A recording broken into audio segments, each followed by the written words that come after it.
Hello, everyone. So today we are going to talk about critical methodologies. This is something that you will need to know about for your blog and for your essay if you choose the option of analyzing a short story using a critical methodology. Some of these will sound familiar. It will be a kind of review, and some of them might be new or it might be in greater depth than we've talked about them before.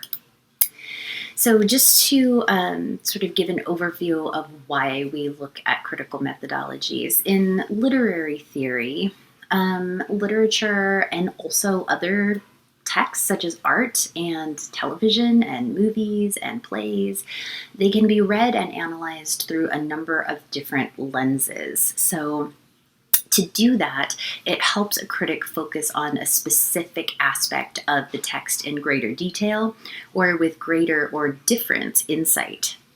So what that means is you can read and reread the same story or the same poem or watch and rewatch the same movie and have multiple different interpretations and new understandings of it if you look at it with different critical methodologies in mind.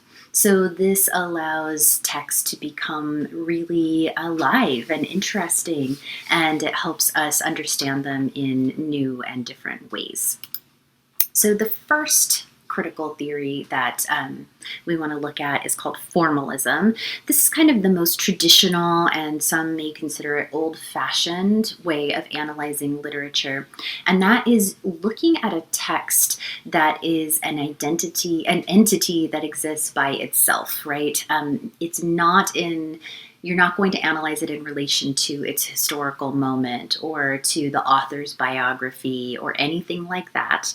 Instead, you will look just at, say, the poem itself. Let's imagine we're looking at a poem.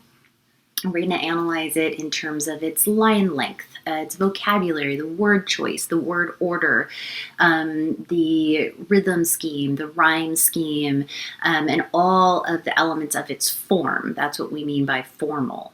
Right? That you're analyzing the form of it itself and what's going on inside of the text itself. So what are the length of lines? What are the stanzas? How do the stanzas sort of connect to each other?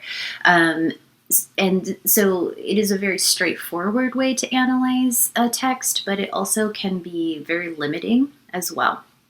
So formalism is just the very sort of traditional way of reading a text or a movie or something and interpreting it just as an entity all by itself without thinking of its context. So almost the opposite of that is what's called new historicism or cultural studies. And this might seem pretty familiar. This is something that I have asked you to do a lot during the semester, and that is to think about a text in relation to the culture and politics and the historical moment of the time in which it was created, because that can help us understand the meaning of certain things to the people who would have read it at that time or to the person who wrote it or created it at their time and place. So that means that the text itself can give us insight into the historical and cultural moment, and the historical and cultural events of the time can give us insight into the text itself. So also with new historicism, we would think about the way that not only did the time and place impact the creator of the text and the people who would have read it at the time it was created, but also what about readers in different times and places? How does their understanding of a text change based on their cultural context? And so what that means is that all meaning depends on its context. That someone might understand Dracula very different reading it from New York City today in the context of, say, the global pandemic, right? Versus how would someone who read and understood Dracula approach the text if they were living at the time that it was published, right, in late 19th century England. And the meaning of the text might completely change depending on those contexts, and that's okay. We can have all sorts of different understandings of the meaning of the text. And, if it's really rooted in an understanding of the historical moment, almost no interpretation is wrong. It doesn't even matter what the author intended. You can argue that based on the cultural context of a different time and place, the meaning has changed. It gives you a lot of freedom for interpretation, in other words. Feminist criticism is another critical methodology that we talked about in the context of the yellow wallpaper and the lecture on hysteria. And feminist criticism analyzes how texts perpetuate or challenge patriarchal hierarchies. So you would analyze gender and gendered power dynamics in a text. And you would, if you were doing a feminist critical interpretation, you would think about what are the assumptions around gender and value and power in a text? How are they being perpetuated? How are they being challenged? And also remember, you would always want to remember when you're doing feminist criticism that structures of gendered hierarchy and power infiltrate multiple aspects of a person's experience in the world. So gender cannot really be separated from somebody's experience in the world as a Black person or as a queer person or as a person who is disabled, right? And all of those things come together to create a very specific experience. So feminist criticism might focus on gendered power dynamics, but it also needs to take into account the way that gendered power plays out across various aspects of identity. And feminist critics also are interested in achieving equality of representation in literature, so making sure that various people's stories are represented, not just one type of person, but also thinking about who is valued as a writer or a creator in terms of gender. Like, are women's women's writing more or less valued in a particular culture or time and place than men's writing or other genders? So feminist criticism is really critiquing or analyzing a text in terms of gender and gendered power dynamics. Critical race theory is another critical methodology that you may have heard about recently. People are talking about the instruction of critical race theory in schools as part of education. And some people do not want teachers to teach their children about critical race theory or how to use it as a methodology. And a lot of people don't really understand what it is that they're opposed to. In other words, critical race theory really is a way of interpreting texts, history, culture, society through the lens of race and racism.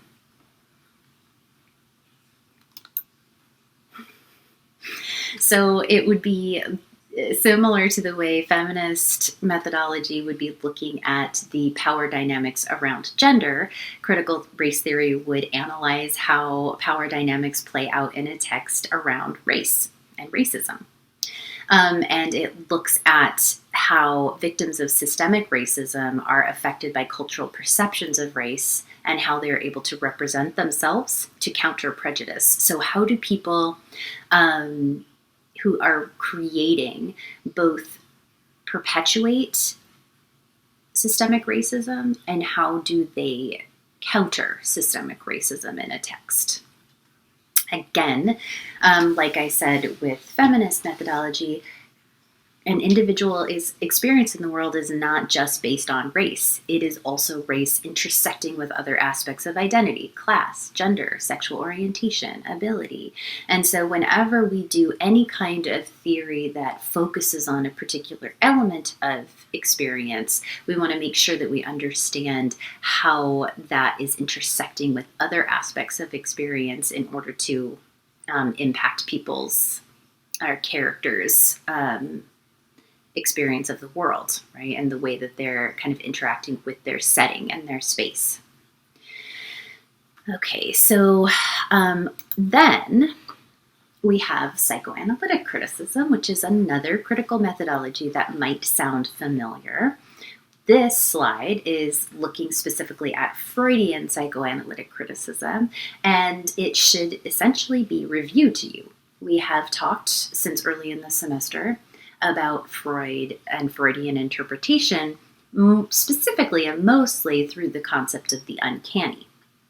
But we also talked about early on the way that Freud, the founder really of psychoanalytic criticism and theory, really brought out all sorts of concepts and ideas that we still think about today and talk about today, such as repression, in which our instincts and primitive urges are denied or repressed. We don't allow ourselves to express them, but he said they always return in other forms. The Oedipus complex, based on Oedipus Rex, in which a character desires to sleep with their mother and kill their father. Whether or not they know that it's their mother or their father, they still have this desire. So if you were doing psychoanalytic criticism, you might find an aspect of a movie that reminds you of that a little bit, and then you could analyze how this movie is reenacting the Oedipus complex. That would be a Freudian psychoanalytic analysis. He also theorized about the parts of the psyche, the id, the ego, and the superego. If you, and he also, he was prolific, right? He wrote so much and had so many theories. These are just a handful. If you analyzed anything through any of these concepts, it would be considered Freudian psychoanalytic criticism. But Freud wasn't the only person who theorized about the human psyche. And in fact, he was flawed, right? He was an early adopter of the concept of even caring about mental health. And he also was considered, really focused on masculine experience alone. So following Freud, there was a group of French feminist psychoanalytic critics who said, oh, wait a minute, there are some gaps in your theories. And so we are going to now think about psychoanalytic development, the psyche, the internal life of the human mind, and try to open it up to a more thorough analysis of gendered power dynamics, not just from the perspective of men and boys. And so one of the most famous French feminist psychoanalytic critics is Julia Kristeva, and we talked about her in the lecture on the abject, which, as a review, was her theory about the human reaction to a threatened breakdown in meaning caused by the loss of distinction between subject and object. So anything that causes a simultaneous fascination and repulsion because it disrupts our understanding of binary opposites. So she famously called it a vortex of summons and repulsion. It's that feeling when you are disgusted by something, but you also can't look away, or you're fascinated by it at the same time. And the items that she talks about that are examples of things that create that feeling are corpses, open wounds, shit, the skin on the surface of milk, and nail parings, because they disrupt the distinction between inside and outside, subject and object, living and dead. Right? She says that those cause us discomfort. So if you were analyzing a text using Kristavian French feminist psychoanalytic criticism, you might analyze the appearance of the abject, or how a particular character or setting is abject, and why that would be used in a text, or what kind of effect it creates in a text. Queer studies is another one that I have talked about a lot this semester, since it comes out of my area of research. And queer studies essentially explores in a text the existence and marginalization of non-normative genders, sexualities, and desires. So anything that is considered outside of the social norm of its time and place around gender and sexuality could be considered queer.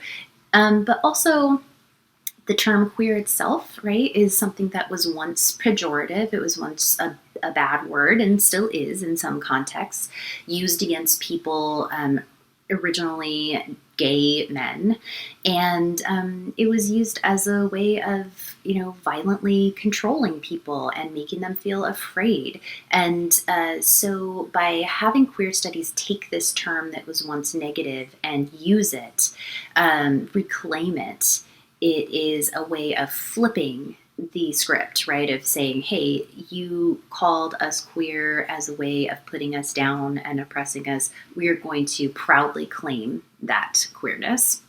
But also, queer as a verb, to queer something, means to look at it through a different kind of approach, a different strategy, or a different perspective.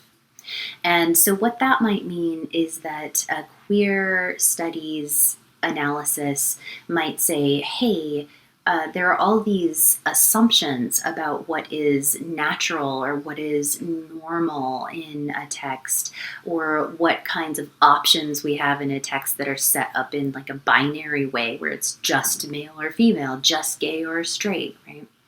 And to queer that would say, let's challenge the assumption that these are our only options. Like, what are other ways of living and understanding the world that don't take those assumptions for granted? And so a queer studies approach could read a text from a different perspective that challenges assumptions and thinking around what is natural or normal.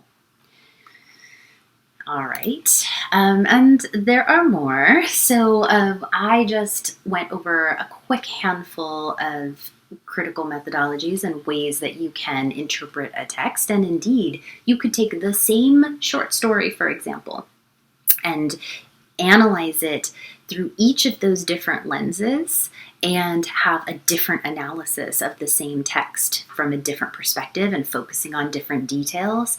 So it gives you this really almost infinite way to think about films, television shows, art, culture, poetry, right? Short stories, novels, graphics, right? Posters. There's all sorts of things that you can actually analyze through these various critical lenses.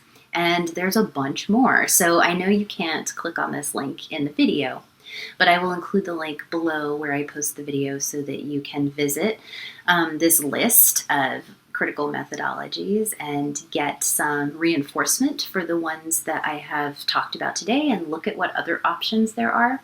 And just know that these are tools for you as a student. In this class and other classes, you might be able to take a book that you were assigned that you kind of don't care about, right? Or find to be so-so, but you have to write a paper on it.